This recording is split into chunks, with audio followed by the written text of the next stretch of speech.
next speaker comes from a segment of our community that is little known even to us within our own community. This person identifies as genderqueer, and his name is Gauthier.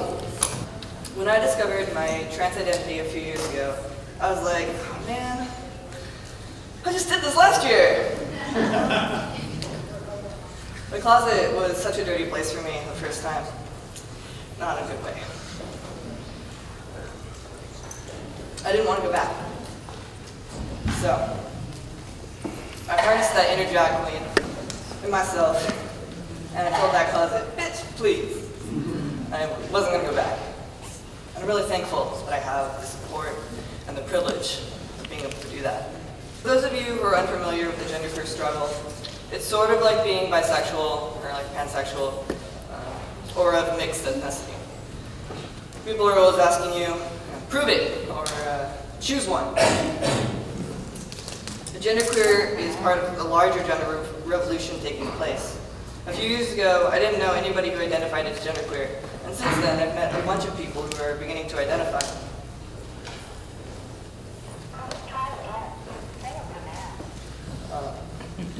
Not everyone, just a point of clarification, because we are so unknown and scary. Not everyone who is genderqueer is trans, and not all trans people are genderqueer, obviously. We don't all have the same story just because we share a label. So I guess it's just part of identifying or not identifying with certain labels.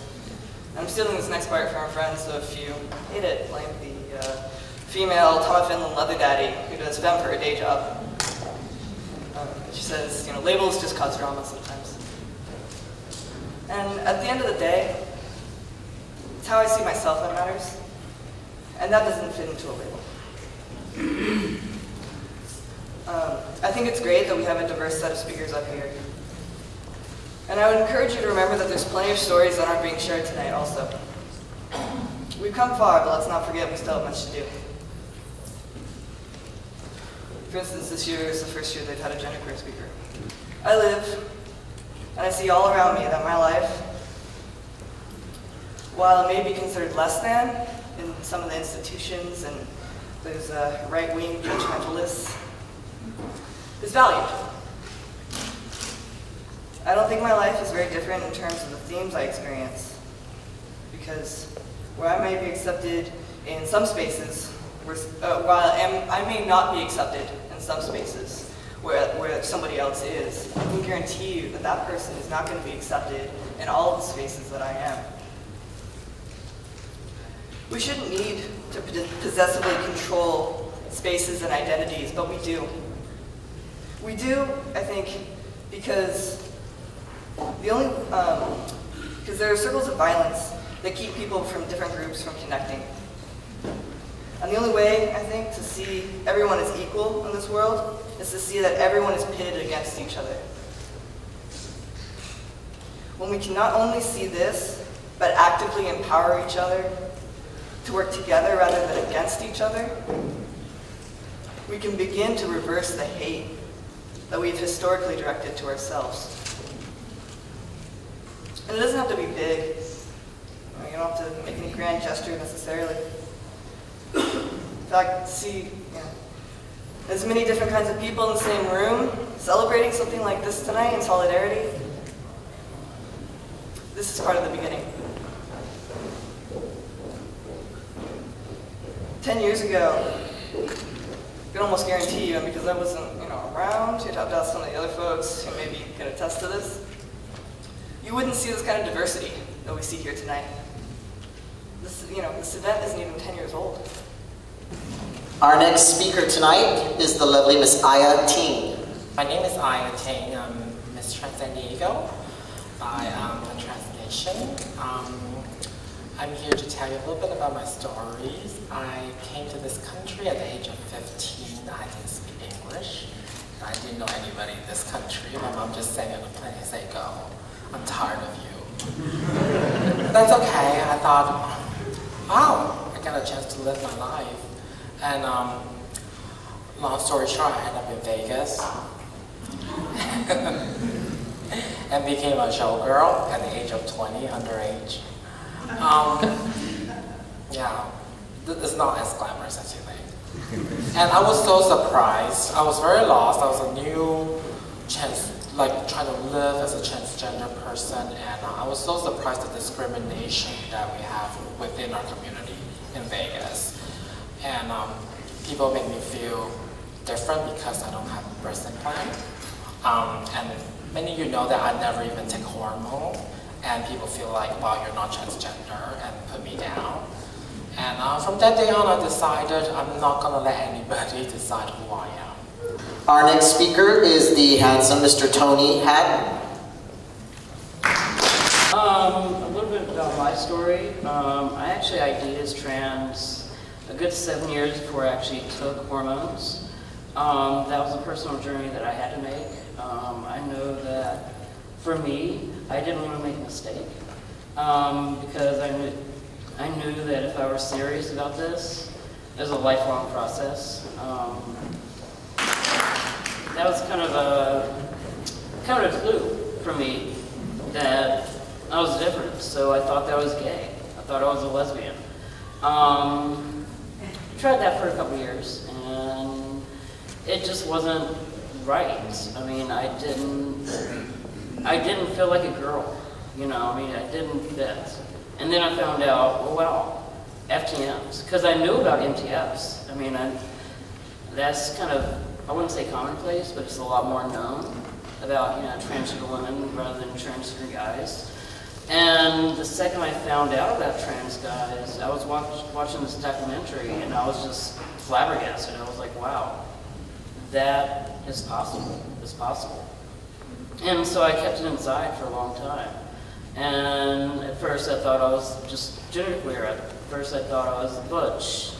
And I'm not saying any of those identities are any less than being, a transitioning male. But I knew that I needed my outsides to match my insides. And so it took that journey about 2 years ago. I started taking hormones. But even before I started hormones, I knew that, and this is a big part of my life, is my sobriety. And I knew that I needed a foundation. I needed to love myself before I changed anything on the outside. So I waited a full year being sober before I actually took hormones. And I'm grateful that I took that year out and, waited, even though it was, I really, really wanted to start. I wanted to start it now. I wanted to change now. I wanted surgery now. Now. Really, I have no idea what's coming up. But I know that I'm proud to be who I am. And I'm proud to be standing here as a transgender male. Princess Royale Pepper Price, the fabulous.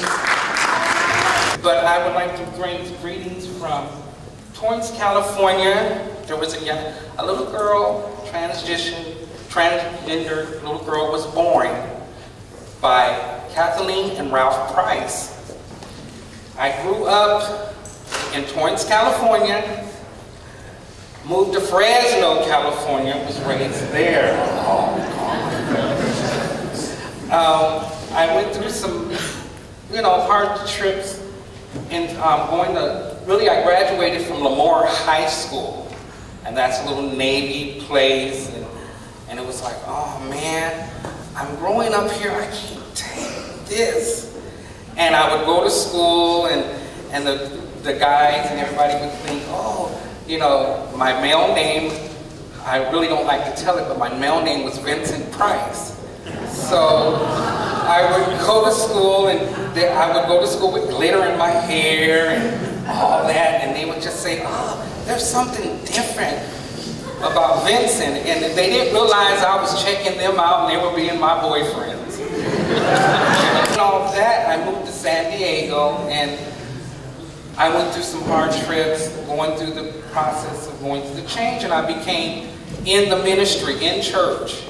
So a lot of the church folks was wondering, is she, isn't she?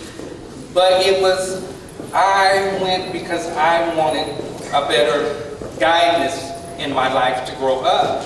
So which I did, and I became in San Diego, and I've grown to love everybody for who they are. For those of you who may not know Toni, Toni's a lesbian, member of the LGBT community, one of 13 members of the LGBT caucus in the state legislature. And AB 887, the Gender Non-Discrimination Act, is proof positive that it matters who represents you in government.